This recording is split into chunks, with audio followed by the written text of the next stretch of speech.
In 2024, I decided I wanted to go back to Asia to do some traveling, and specifically Japan. One of my earliest memories is of a layover at a hotel somewhere near the Tokyo International Airport, now known as Haneda Airport, having flown from the Philippines. My family and I spent 2 nights there before continuing our journey to Canada. My views of Japan as a young child was through the hotel windows. Now, as an adult, I wanted to broaden that view. So join me as I visit the scenic Hokuriku region.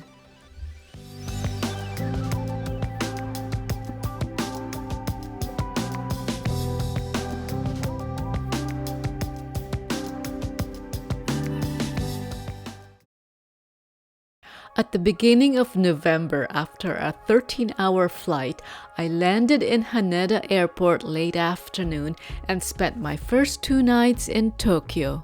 My hotel was in Ningyo in the Nihonbashi district, which is walking distance to Tokyo Station.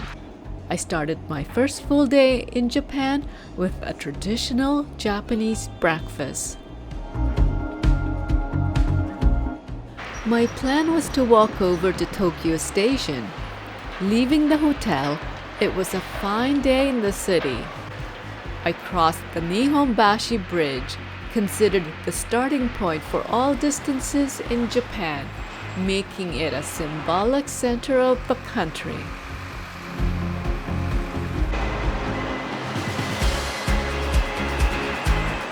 I entered at the Yasu side of Tokyo Station and went to the JR Central Ticket Office to activate my exchange order for the Hokuriku Arch Pass.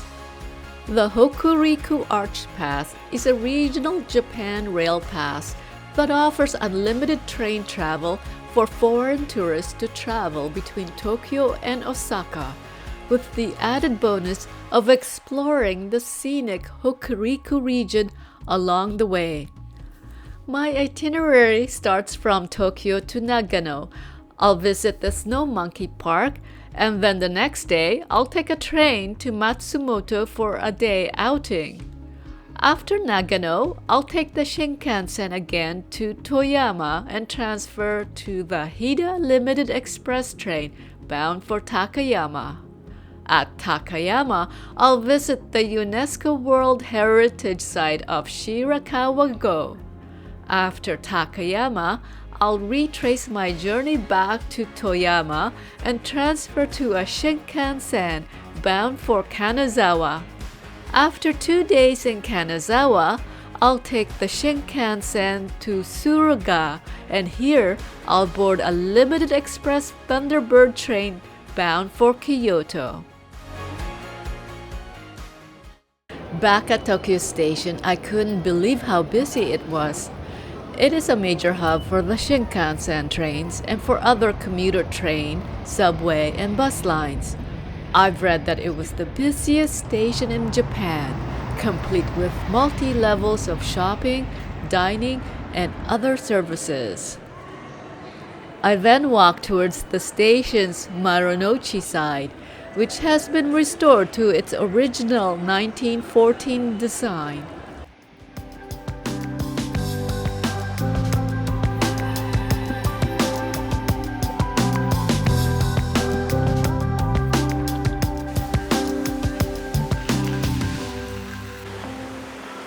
Outside, a crowd had gathered for an event.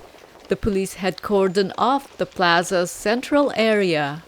I later noticed a sign in English that read, "Ceremony of the Presentation of Credentials." I learned that it was a formal event where newly appointed foreign ambassadors present their credentials to the Emperor of Japan at the Imperial Palace.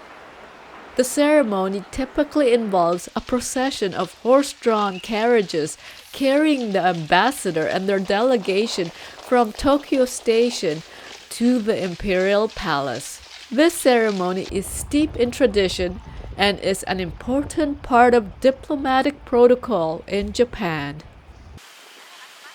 Tokyo Station is conveniently located near several attractions.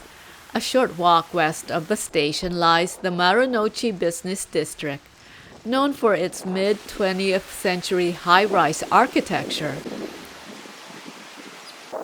A bit further lies the Imperial Palace and its East Garden, located on the former grounds of the Edo Castle since 1868. The Imperial Palace itself is hidden from the road. Only views of the old castle walls and keep are visible across the moat. Plaques in English provided informative details during my walk. My hotel was in Ningyosho, a Nihonbashi neighborhood whose name means dolls in Japanese. It was afternoon already as I walked along the streets, checking out food shops and small retail stores as school children in uniform hurried past. I found the narrow alleyways quite charming.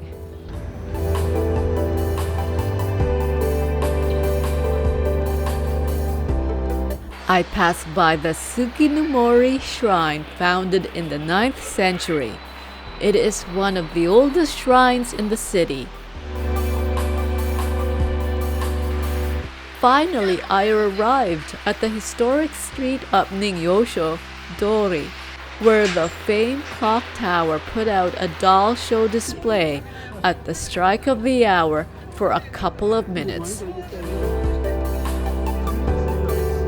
This area was once a hub for puppeteers, doll makers, and kabuki craftspeople.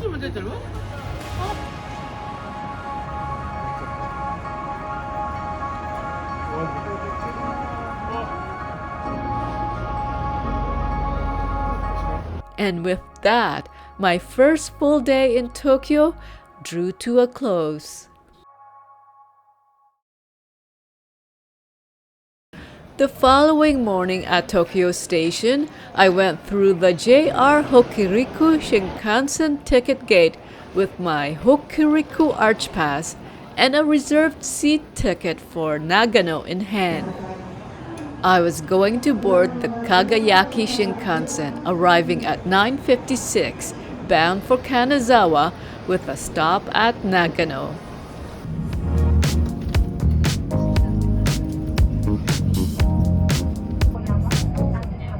Within minutes, the cityscape of Tokyo gave way to natural views.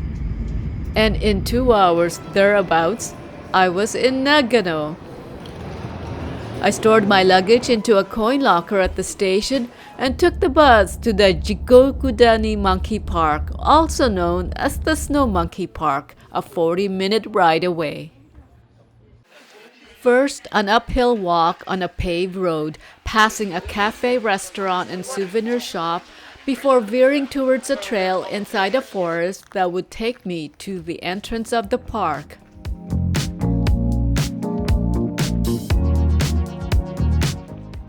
The Jigokudani onsen blended well into the environment. The geyser rising in the background is indicative of the hot springs and geothermal activity in the area. I climbed up the stairs to continue my ascent. I walked on a slight incline on a gravel trail, accompanied by the flowing river on one side and the forested cliff face on the other side.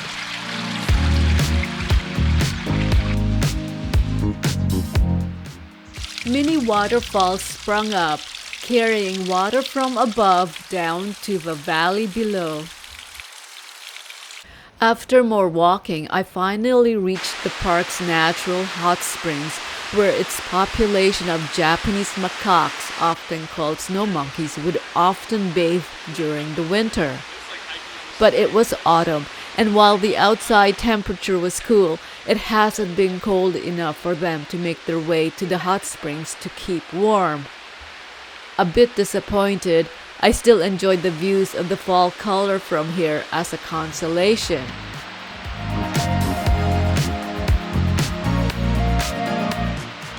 I checked out the information center by the springs before heading back down. I passed the onsen again on my way down. It was a lovely walk through the park as the sun set low in the horizon. But it was time to return to Nagano, remove my luggage from the locker, and check in to my hotel and relax in my room. Toyoko in Nagano was a convenient 10-minute walk from Nagano Station. It was a 3-star hotel that offered free breakfast with my booking. My room was on the 13th floor. Overall, I found it very clean and quiet.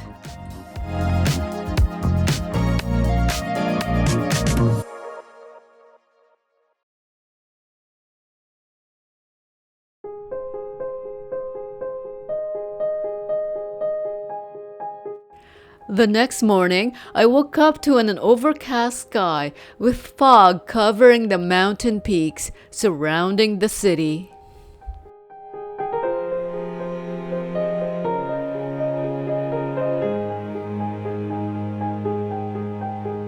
From Nagano Station, I boarded the Shinamo Express train for Matsumoto, a 53-minute train ride with views of the rolling hills and valleys dotted with farm fields and small towns.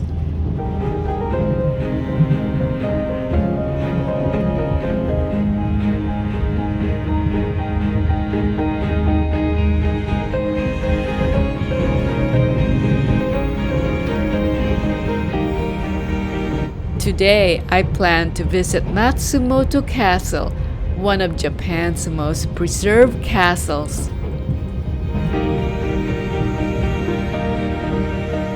From Matsumoto Station, it was about a 15-minute walk to the castle, but I took a longer route as I strolled around the city center, taking in the early morning atmosphere.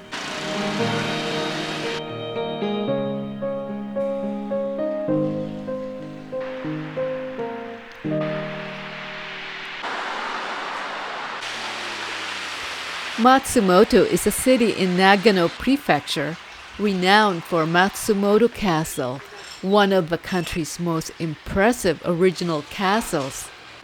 It also serves as a gateway to the Japanese Alps.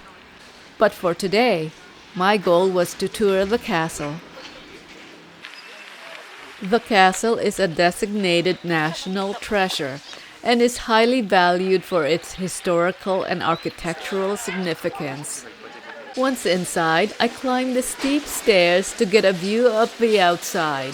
Some floors have artifacts on display, as well as information about the castle's origin and purpose. The stairs were steep and the steps were far apart. There are 6 floors that one must navigate carefully. From the top floor, you can see the breathtaking backdrop of the Japanese Alps.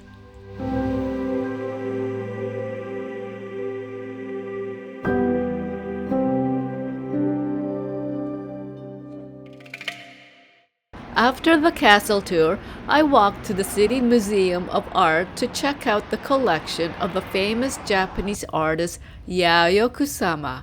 Matsumoto is her hometown.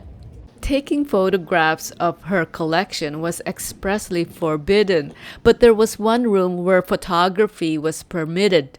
Inside this room was one of her famous installations, the large yellow pumpkin covered in black polka dots.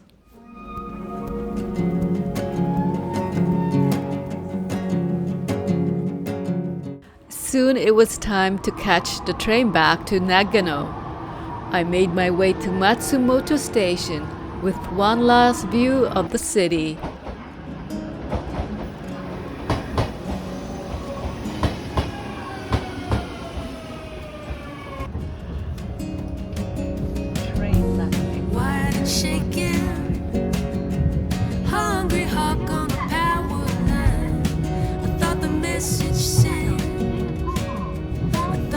Clear by now, watching it happen.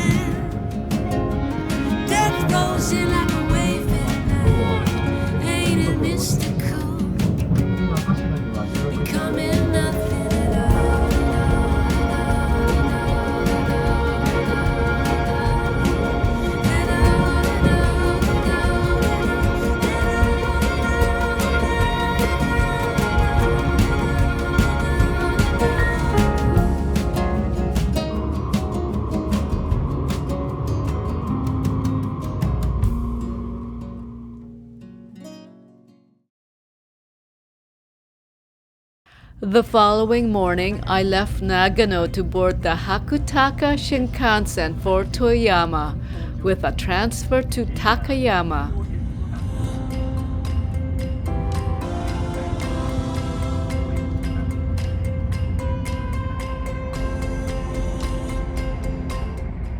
With the Japanese Alps left behind, a glimpse of the Sea of Japan was on my right. At Toyama, I transferred to the Hida Limited Express train bound for Takayama. The Hida Limited Express is known for its larger windows to take advantage of the scenic views.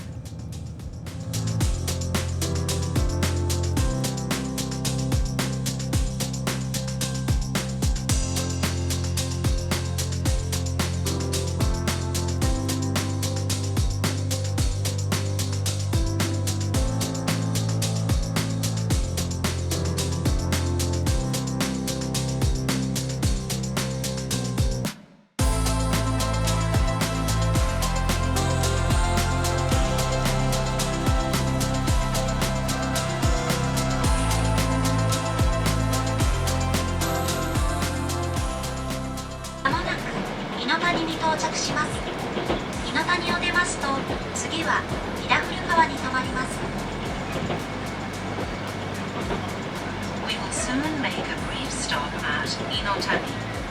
After leaving Inotani, we will stop at Hidafurukawa, CG 28. There was a brief stop at Inotami. From here, it would be another 1 hour and 35 minutes before reaching Takayama.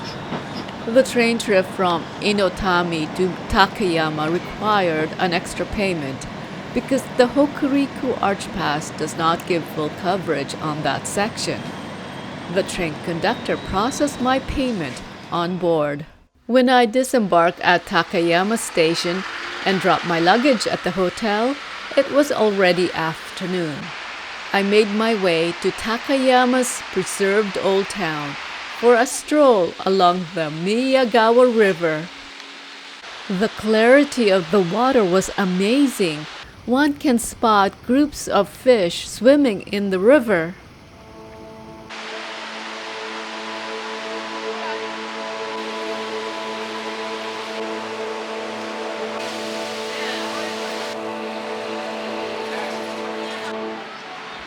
Visitors were flocking along the historic district. Takayama was once a bustling hub attracting artisans, farmers, and merchants. And Sanmachi and Oshimachi preserved the traditional aesthetic of the Edo period. Along here, there were many old homes, shops, cafes, and sake breweries, some of which have been in business for centuries.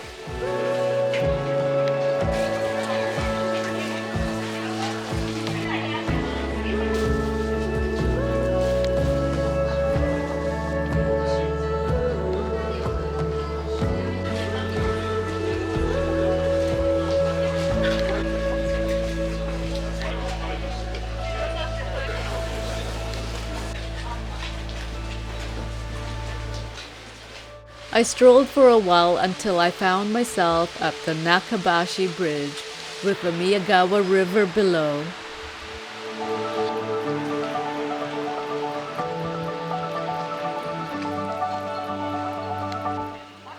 After more exploring, I made my way back to the hotel to check in.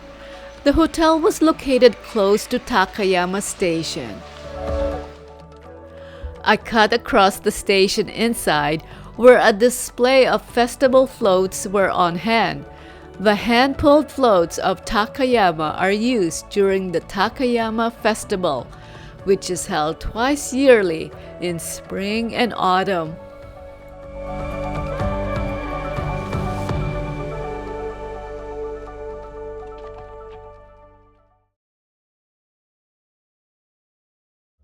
The next morning, I was on board the Nohi bus for a day tour of the UNESCO World Heritage Site of Shirakawa-go, encompassing the village of Ogimachi.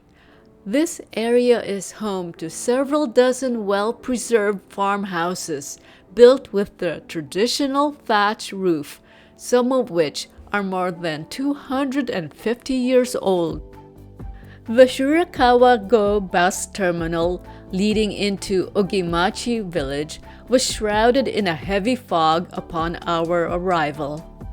From the observation deck, the fog slowly lifted, revealing stunning panoramic views of the village and its autumn foliage.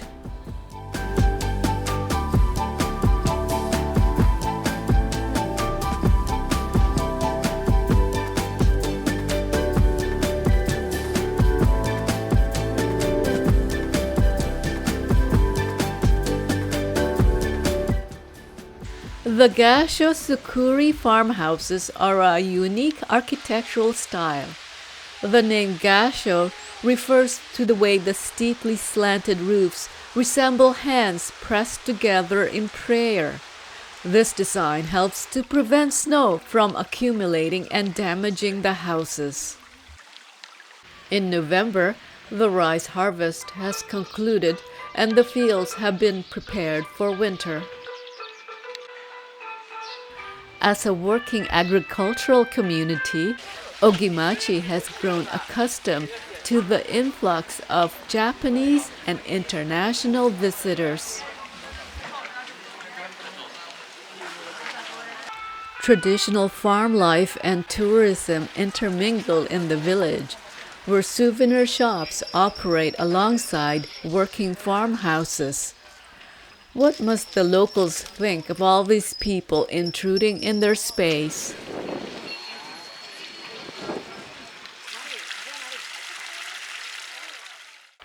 I spent half the day exploring the village, visiting the historic homes that now serve as museums.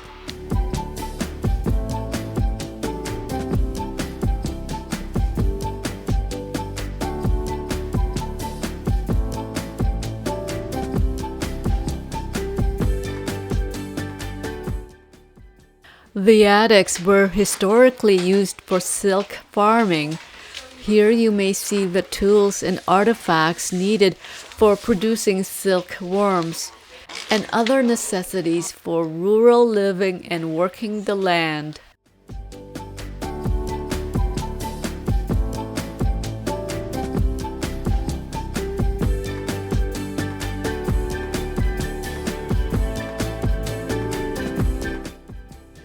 The village setting was made even more picturesque by the vibrant autumn colors of the surrounding hills.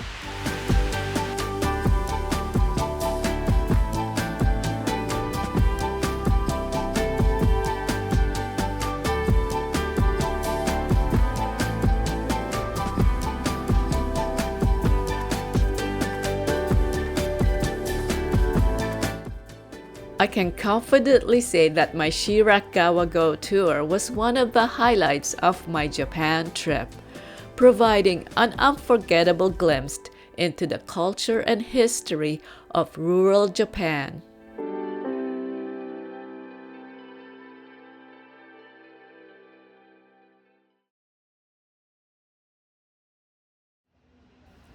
After 2 days in Takayama, I retraced my journey back to Toyama to pick up the Shinkansen bound for Kanazawa. From Takayama to Inotami, I paid the local train fare charged by the Takayama line.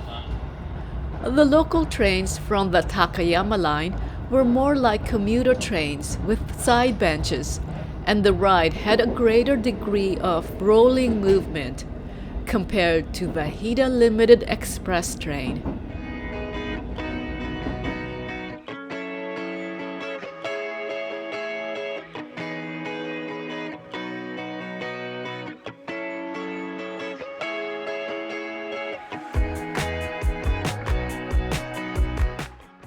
From Inotami, I switched to another train bound for Toyama. At this point, the Hokuriku Arch Pass was valid and there was no extra charge.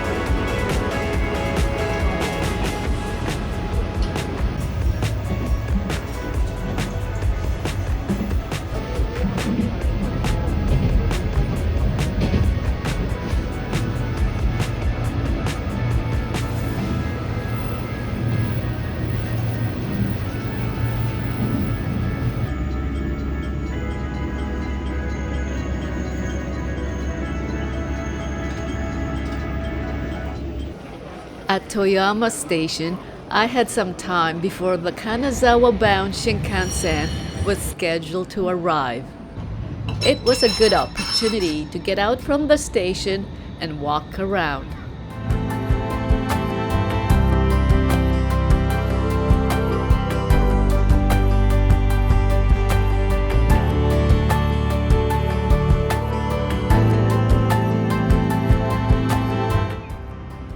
On my way back from my walk, an old tram was just arriving at the station. It's quite interesting that the older trams are still in service. It reminds me of Lisbon's old trams. Their distinct, classic appearance adds to the city's charm. Then the Shinkansen arrived in time to whisk me off to Kanazawa.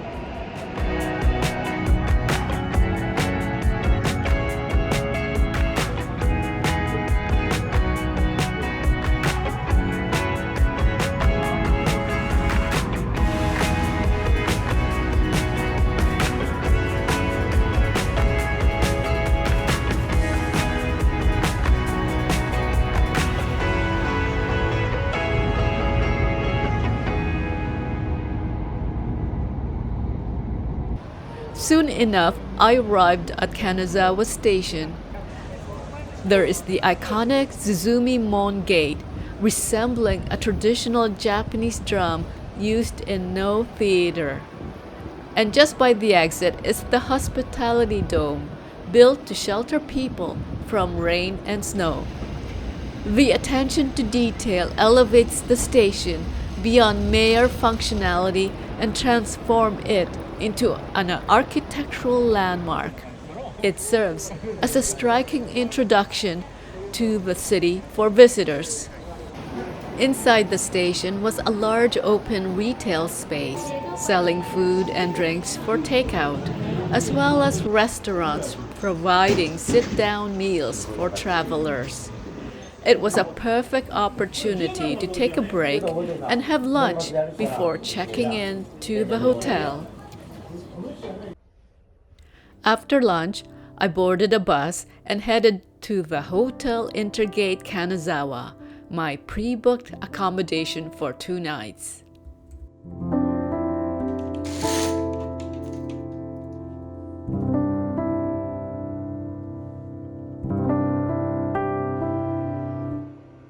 It was already late afternoon when I took a stroll in the neighborhood. I checked out the nearby Oyama Shrine.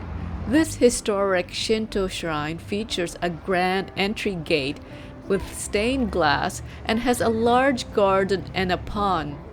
Oyama Shrine is known for its unique gate blending Japanese, Chinese, and Dutch architectural styles, and its lovely garden.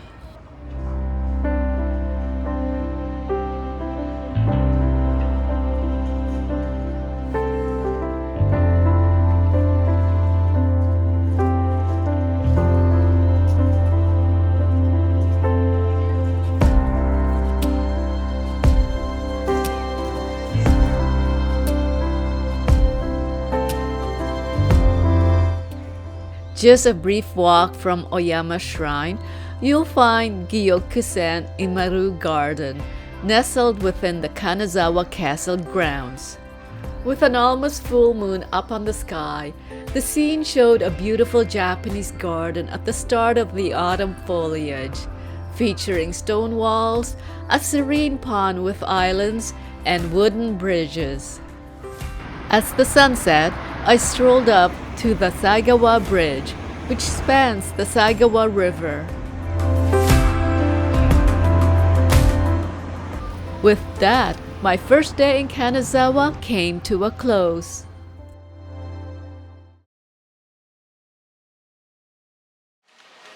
When I travel, I always check out the local markets. They offer an authentic glimpse into a region's culture, cuisine, and daily life. Omicho Market in Kanazawa is best known for its fresh seafood. The city's location near the Sea of Japan provides access to a rich variety of seafood.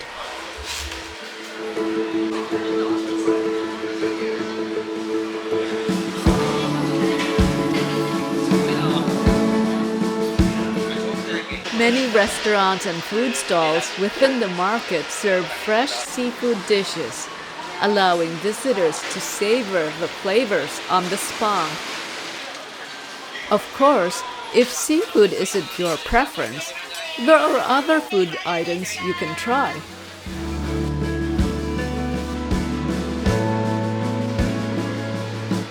I took this opportunity to sit in one of the restaurants to sample some of the seafood dishes, as well as a warm bowl of miso soup to ward off the autumn chill.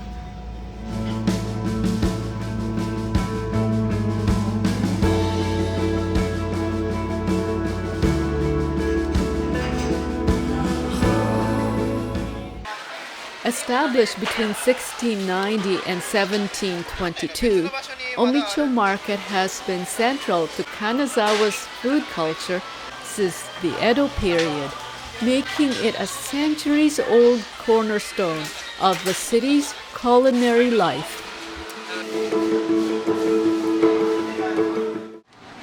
After Omicho Market, I took the Kanazawa Loop bus for the Higashi Chaya district. I got dropped off by the Asanogawa River, one of the two main rivers that run through Kanazawa, the other river being the Saigawa River. From here, I strolled the streets and alleyways of the Higashi Chaya district, a beautifully preserved historical area, renowned for its traditional wooden tea houses where geisha performed dating back to the Edo period. These two-story structures, with their lattice windows and warm, inviting interiors, once served as exclusive entertainment venues. Today, the district offers visitors a glimpse into the refined world of geisha culture, with many tea houses converted into museums, craft shops, and cafes, creating a captivating blend of history and contemporary charm. And I'll be just fine.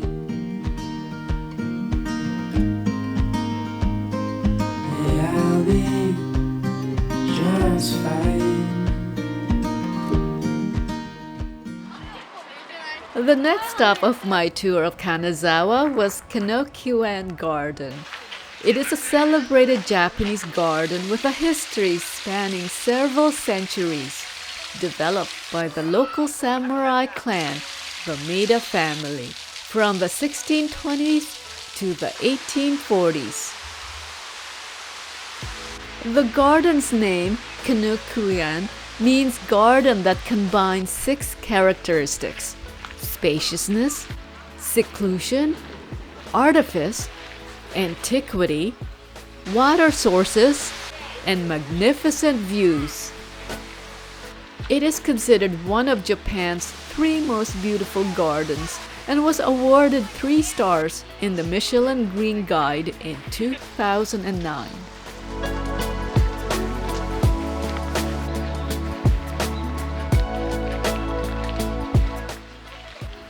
The garden is home to many old and valuable trees, some of which are centuries old. To preserve them from heavy loads of snow during the winter months, bamboos, along with the intricate rope system called yukitsuri, provide support to branches, preventing them from snapping under the heavy load. Workers begin installing this system in November and remain until March.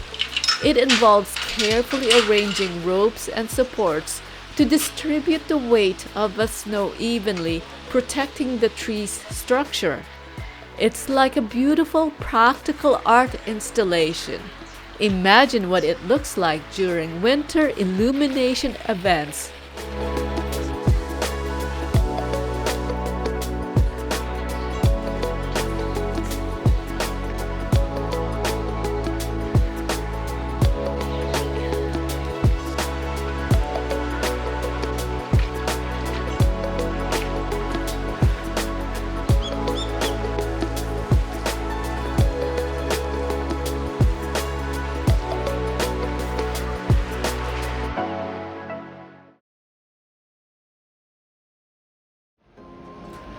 On the 7th final day with the Hokuriku Arch Pass, I returned to Kanazawa Station to board the Shinkansen to Suruga for a transfer to the Thunderbird Limited Express bound for Kyoto.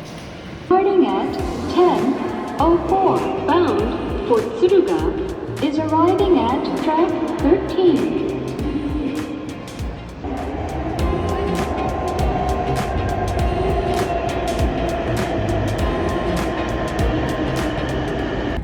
On the whole, the 7-day Hokuriku Arch Pass proved invaluable, enabling me to explore hidden gems of Japan beyond the golden route of Tokyo, Osaka, and Kyoto. Attention please.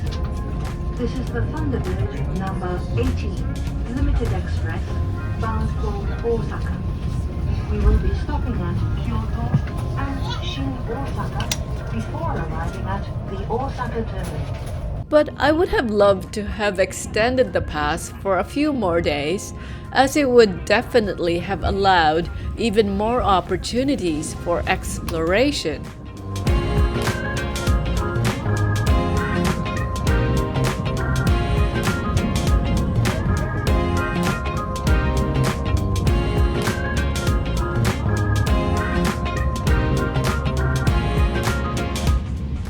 As the train closes in on Kyoto, I can't wait to tour the city. I hope you're enjoying my Japan travel stories. Stay tuned for more. Leave a comment and subscribe to follow along on the rest of my trip.